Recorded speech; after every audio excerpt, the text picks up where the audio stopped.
जय योगेश्वर दोस्तों, आज से हम श्रीमद्भगवद्गीता का ज्ञान हमारी नई सीरीज से आप तक रखेंगे, तो हमारे चैनल के साथ जुड़े रहिए। जय योगेश्वर। श्रीमद् भगवद गीता गीता के तीसरे अध्याय का महात्म्य।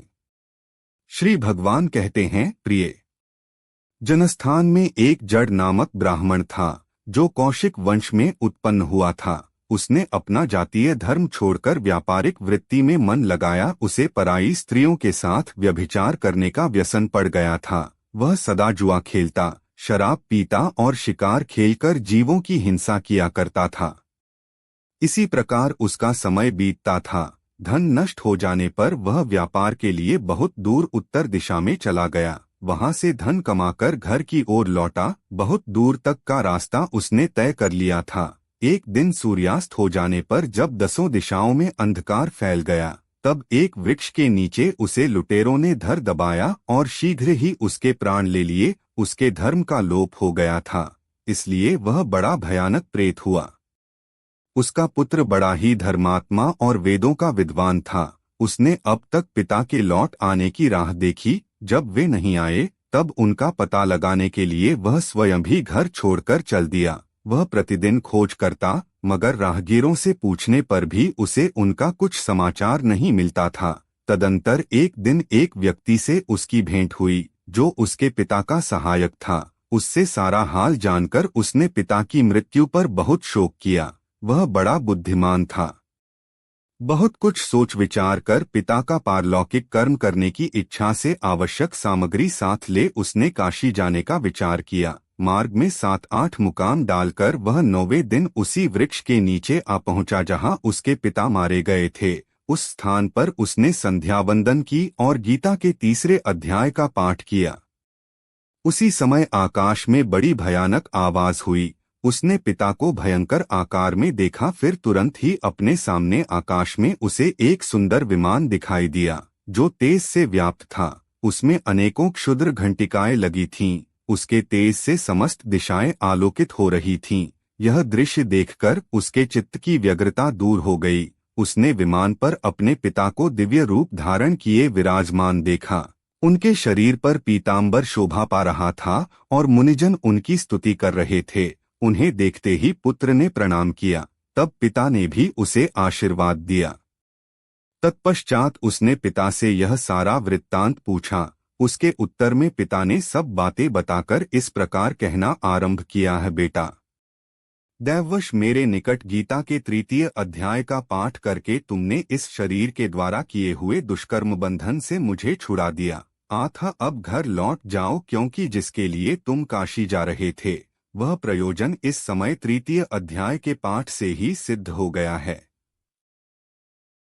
पिता के इस प्रकार कहने पर पुत्र ने पूछा है, तात, मेरे हित का उपदेश दीजिए तथा और कोई कार्य जो मेरे लिए करने योग्य हो बतलाइए। तब पिता ने कहा है, अनग, तुम्हें यही कार्य फिर करना है। मैंने जो कर्म किए हैं वही मेरे भाई ने भी किए थे।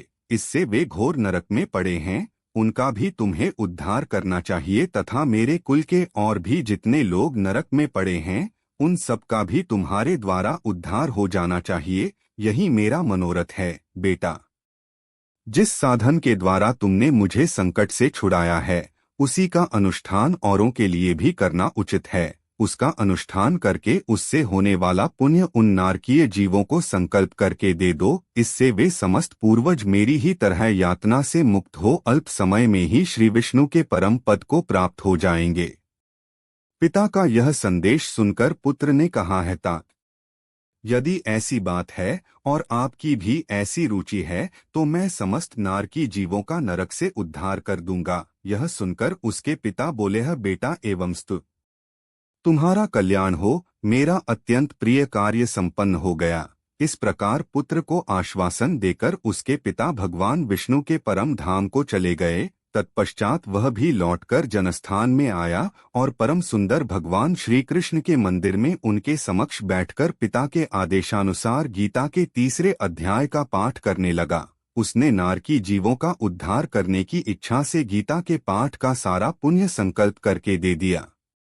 इसी बीच में भगवान विष्णु के दूत यातना भोगने वाले नरक की जीवों को छुड़ाने के लिए यमराज के पास गए। यमराज ने नाना प्रकार के सत्कारों से उनका पूजन किया और कुशलता पूछी। वे बोले, है धर्मराज, हम लोगों के लिए सब और आनंद ही आनंद है। इस प्रकार सत्कार करके पितृलोक के सम्राट परम बुद्धिमान यम ने विष्णु दूतों से यमलोक में आने का कारण पूछा। तब विष्णुदूतों ने कहा, है यमराज, शेषशय्या पर शयन करने वाले भगवान विष्णु ने हम लोगों को आपके पास कुछ संदेश देने के लिए भेजा है। भगवान हम लोगों के मुख से आपकी कुशल पूछते हैं और यह आज्ञा देते हैं कि आप नरक में पड़े हुए समस्त प्राणियों को छोड़ दें। अमित तेजस्वी भगवान विष्णु का यह आदेश सुनकर यम ने मस्तक झुकाकर उसे स्वीकार किया और मन ही मन कुछ सोचा। तत्पश्चात नारकीय जीवों को नरक से मुक्त देखकर उनके साथ ही वे भगवान विष्णु के वास स्थान को चले। यमराज श्रेष्ठ विमान के द्वारा जहाँ क्षीरसागर हैं वहाँ जा पहुँचे। उसके भीतर कोटि कोटि सूर्यों के समान कांतिमान नील कमल दल के समान श्याम सुंदर लोकनाथ जगतगुरु श्री हरि का उन्होंने दर्शन किया। भगवान का तेज उनकी शया बने हुए शेषनाग के फणों की मणियों के प्रकाश से दुगना हो रहा था। वे आनंदयुक्त दिखाई दे रहे थे। उनका हृदय प्रसन्नता से परिपूर्ण था। भगवती लक्ष्मी अपनी सरल चितवन से प्रेमपूर्वक उन्हें बार बार निहार रही थीं। चारों ओर योगीजन भगवान की सेवा में खड़े थे।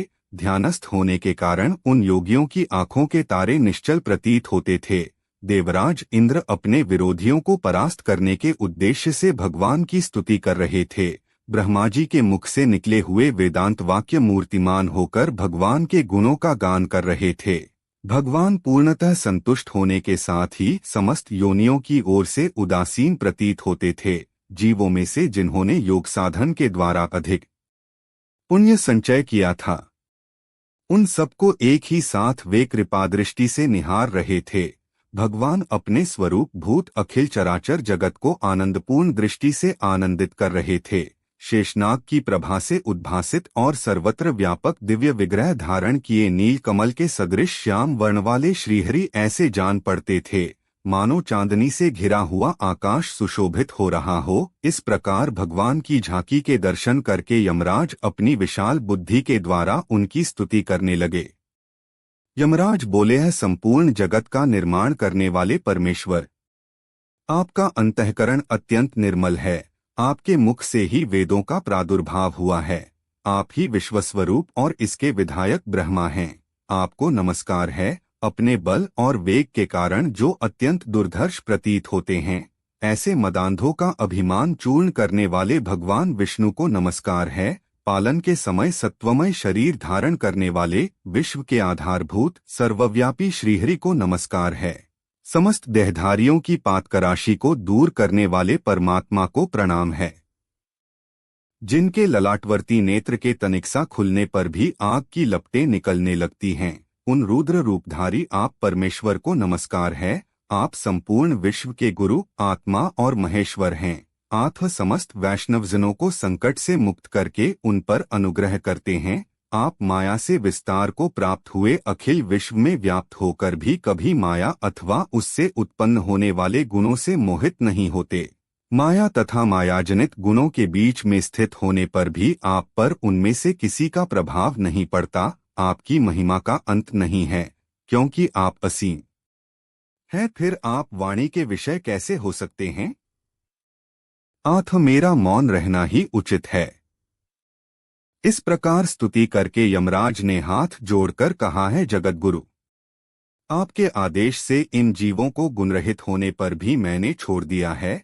अब मेरे योग्य और जो कार्य हो उसे बताइए। उनके यूं कहने पर भगवान मधुसूदन मेघ के समान गंभीर वाणी द्वारा मानो अमृतरस से सींचते हुए बोले, है धर्मराज, तुम सबके प्रति समान भाव रखते हुए लोगों का पाप से उद्धार कर रहे हो। तुम पर देहधारियों का भार रखकर मैं निश्चिंत हूँ। आथ तुम अपना काम करो और अपने लोक को लौट जाओ। यह कहकर भगवान अंतर्धान हो गए। यमराज भी अपनी पुरी को लौट आए। तब वह ब्राह्मण अपनी जाति के और समस्त नारकी जीवों का नरक से उद्धार करके स्वयं भी श्रेष्ठ विमान द्वारा श्री विष्णुधाम को चला गया।